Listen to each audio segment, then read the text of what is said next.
Hey, hello guys, what is up audience and audience? Site 360 degree চ্যানেলের explanation সিরিজের নতুন এপিসোডে আপনাদেরকে সুস্বাগত। আই হোপ সকলে অনেক অনেক বেশি ভালো আছেন। ভিডিওটি যদি মন থেকে একটুও ভালো লেগে থাকে তাহলে subscribe, like, comment and share করতে ভুলবেন না যেন। উহানের জন্মদিন উপলক্ষে উহানের বাবা উহানকে নিয়ে সমুদ্র ভ্রমণে বের হয়। তার বাবা উহানের মন খুশি করার জন্য একটি ওয়াকিটকি গিফট করে, যা কিনা কোনো প্রকার সিগন্যাল না থাকা সত্ত্বেও কাজ করে। জাহাজের সকলে সমুদ্রের সৌন্দর্যতা উপভোগ করতে থাকে। এমন সময় পাইলট দেখে তাদের জাহাজের দিকে কিছু একটা এগিয়ে আসছে। অন্যদিকে উহান বয়ে পড়ে একটি বাচ্চা সাপ ডিম থেকে বের হয়ে প্রথমে যাকে দেখে তাকেই মা মনে করে। তারপর জাহাজটি ওই ডেঞ্জার জোনে এসে পড়ে। কিছু একটার সাথে ভয়ানকভাবে ধাক্কা খায়, ফলে জাহাজটি সমুদ্রে ডুবতে থাকে আর জাহাজে থাকা লোকজনও পানিতে ডুবতে থাকে। তখন সমুদ্রে প্রচুর ঢেউ থাকার ফলে তারা একটি দ্বীপে এসে পড়ে। তারা সবাই তাদের আপনজনদের খুঁজতে থাকে এবং উহানের বাবা ওই ওয়াকিটকির সাহায্যে খুঁজে পায় এবং সবাই দেখে তাদের উপর একটা স্নেক মনস্টার আক্রমণ করেছে এবং স্নেক মনস্টার সবার উপর ভীষণভাবে ধ্বংসযজ্ঞ চালায় এবং উহান সহ অনেক মানুষকে খেয়ে ফেলে। তারপর দ্বীপের জঙ্গলের ভিতরে ঢুকে যায়। এরপর উহানের বাবা সহ আরো অনেকেই প্রতিশোধ নেওয়ার জন্য দ্বীপের জঙ্গলে চলে যায় এবং স্নেক মনস্টারটি খেয়ে ফেলা সকল লোকজনকে পেট থেকে বের করে গুহায় রেখে দেয়। তাদের ভিতরে অনেকেরই জ্ঞান ফিরে। কিছুক্ষণ পর উহানেরও জ্ঞান ফিরে। তারপর তারা গুহায় বড় বড় অনেকগুলো সাপের ডিম দেখতে পায়। তারা ভাবে আমাদের মনে হয় এদের খাবারের জন্য এখানে রেখেছে।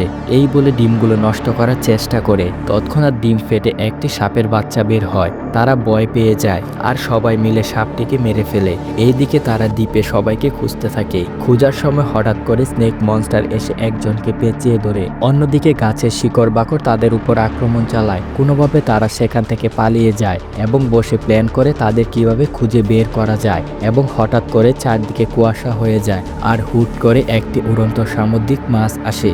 কিছুক্ষণ পর দল বেঁধে আরো অনেক মাছ চলে আসে আর তাদের কামড়ে দিতে থাকে এবং তারা অনেক মাছকে মেরেও ফেলে। কিছু মাছকে মারার পর উড়ন্ত সব মাছগুলো মাটিতে পড়ে যায়। তারা বসে বসে ভাবতে থাকে মাছগুলো মাটিতে পড়ে গেল কেন। এমন সময় উপর থেকে তৈলাক্ত পদার্থ গায়ে পড়ে। তারা উপর দিকে তাকিয়ে দেখে ভয়ঙ্কর একটি বিচ্ছু। বিচ্ছুটি এত বড় ছিল দেখে তারা হতভম্ব হয়ে যায়। এমন সময় কিছু একটা এসে বিচ্ছুটিকে নিয়ে চলে যায়। এই দ্বীপে কি হচ্ছে এগুলো আর এটাই কি ছিল। তারা ভীষণ ভয় পেয়ে স্তব্ধ হয়ে যায় এবং যুদ্ধের জন্য প্রস্তুত হয়।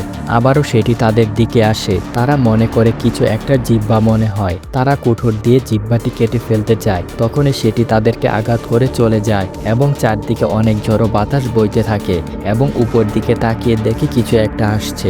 তখনই উপর থেকে বিশাল আকৃতির দেহ নিয়ে একটি কোনো ব্যাঙ আসে। কোনো ব্যাঙটি চারদিকে আওয়াজ সৃষ্টি করে ভয় পেয়ে তারা পালানোর চেষ্টা করে। তখনই কোনো ব্যাঙটি জিহ্বা দিয়ে একজনকে ধরে ফেলে এবং জাহাজের ক্যাপ্টেন ওই কোনো ব্যাঙটিকে মেরে তাদের বাঁচিয়ে নিয়ে যায়। এখানে উল্লেখ্য বিষয় হলো এই লোকটি জাহাজের ক্যাপ্টেন। তিনি সবসময় সেফগার্ড হিসেবে তাদের প্রোটেক্ট করে এবং সেই কোনো ব্যাঙটিকে স্নেক মনস্টার খেয়ে ফেলে।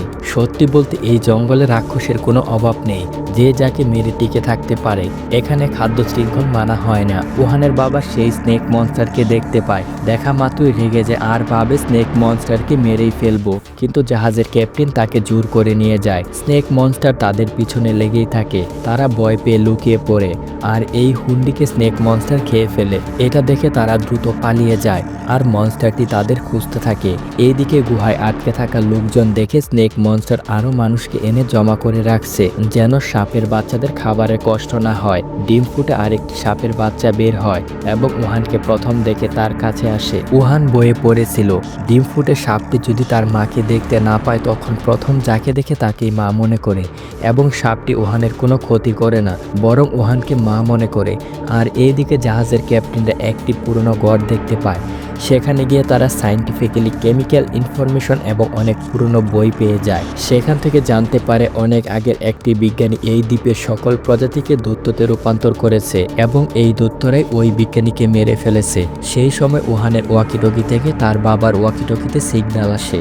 তারা কথা বলতে সক্ষম হয় আর জানতে পারে তারা জীবিত আছে। তাদেরকে ওয়াকিটকির সাহায্যে খুঁজে বের করে আর বাঁচানোর জন্য গুহার দিকে যায়। তখনই স্নেক মনস্টার চলে আসে এবং সবাই মিলে স্নেক মনস্টারকে মনস্টারকে মেরে ফেলে আর গুহা থেকে তাদের বাঁচিয়ে নিয়ে আসে। স্নেক মনস্টার আবারও জীবিত হয়ে যায়, তাদের প্রতি আক্রমণ চালায়, তারা লুকিয়ে পড়ে এবং স্নেক মনস্টার এসে উহানকে খেয়ে ফেলে। এটা দেখে তার বাবা মনস্টারের সাথে প্রাণপণে লড়াই করে। তারপর জাহাজের ক্যাপ্টেন এসে মনস্টারকে দিকভ্রষ্ট করে আগুনে জ্বালিয়ে মেরে ফেলে। স্নেক মনস্টারকে মেরে ফেললেও উহানের বাবা উহানকে চিরতরে হারিয়ে ফেলে। আর এখানেই গল্পটি সমাপ্ত ঘটে।